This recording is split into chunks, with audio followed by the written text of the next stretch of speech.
Julle, dis Sanet van Tenes. Ek weeg my boetie vandag.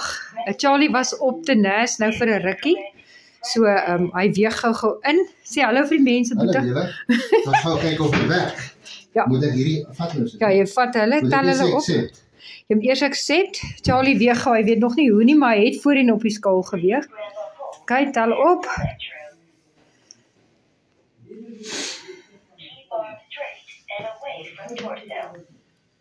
Die proef is in die pudding, julle. Het Tenes gewerk vir Charlie of het dit nie?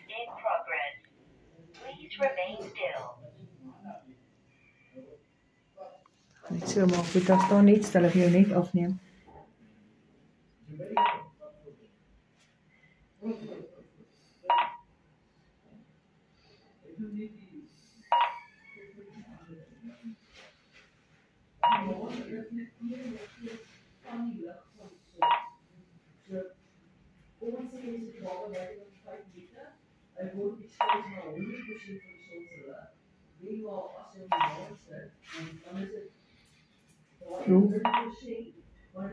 Net so. Baie massa. Sjoe, julle. Kyk hier, Charlie druk daai history wat ons sien. 104 af na 101. Skeletal muscle het so bietjie afgegaan, sien jy, maar dit is kan. Ja, maar dis maar die liggaam wat rondskuif. Body fat van 14.9 tot 15.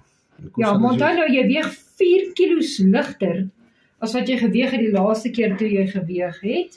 Nou, wat beteken dit? Ek weet nie. Dit beteken jy het mooi maar geword. Sê gou hallo.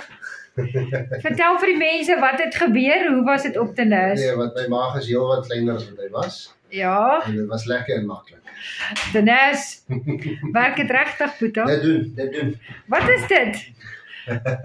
Nee, maar ek kry skaam, ek is ons nie vir 'n kamera.